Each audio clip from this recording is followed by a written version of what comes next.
Hi guys, Desiree Krause again, and in this video, one thing I wanted to go over and really explain was your territories.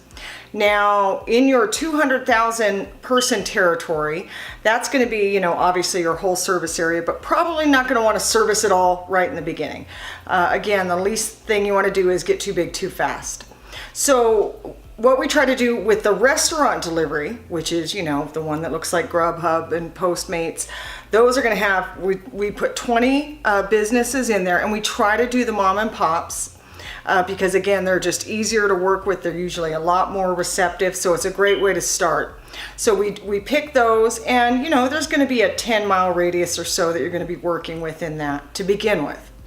Now with job site delivery, that's different. We're going to send you a map. It's going to look something like this, and it's going to be about a 1-mile radius. And it's going to, we'll do research, and we'll try to find the area in your territory that looks like it's got the most job sites, bigger employers.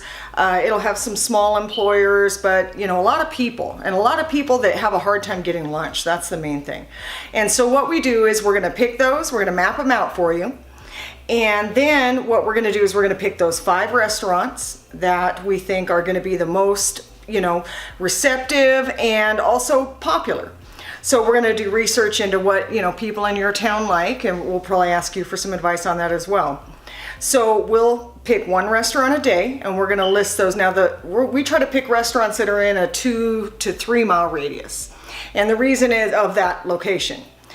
We do that because you don't want to pick restaurants that are too far from the job site, because what these drivers or yourself is going to be doing is they're going to be going to Rosa's Italian restaurant, and then back to the job sites, and then back to Rosa's for the next group of lunch shifts, and back to the job site. So you want this to be very streamlined, very efficient.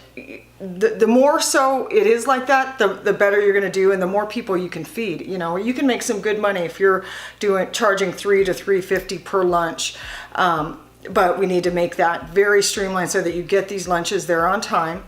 And then as you grow, you'll be adding more drivers, more areas, certainly more than that one mile square. But as you get that together, then we'll go, hey, why don't you think about hiring somebody else? And we'll of course help you with that. And then we'll go over to an area over here and pick another group of businesses that we're going to start on, and potentially another group of restaurants, or it could be the same ones. I like to stick kind of close to one area, that it just makes it easier on you.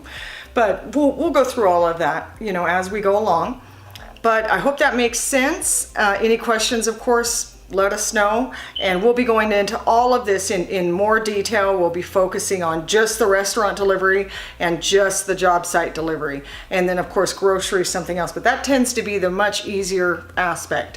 But the job site delivery is one thing, and the restaurant delivery is another. And usually what we like to do is before 3 o'clock, you're going to have your job site delivery with that 1 lunch per day. Because you're not going to get a lot of,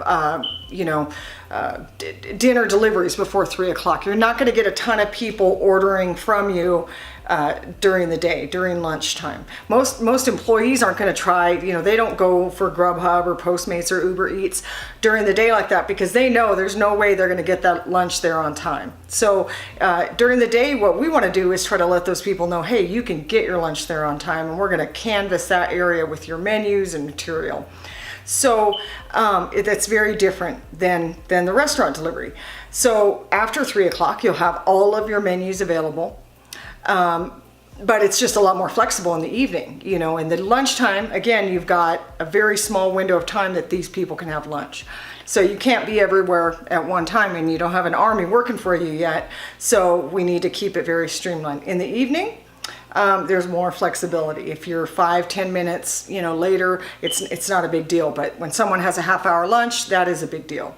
So again, the structure is going to be, unless you tell us different, before 3 o'clock, or maybe even before 2 o'clock, there's going to be just that 1 restaurant per day, or you might have 2 and add on later, but just that 1 streamlined place that we're going to choose. And then in the evening, or early afternoon, it'll switch to where all of the job site or all of the restaurants will be available to your customers. So I hope that helps. I hope that helps explain things and kind of keep the two thoughts different in your mind. A lot of times it's easy to get confused as to, what's this territory for? They are different. We're hitting two demographics. So with one, it's kind of like everybody. With the other, with lunch, it's a very specific population in a very specific area. So hope that helps. Again, any questions, guys, feel free to let us know. All right. Thank you.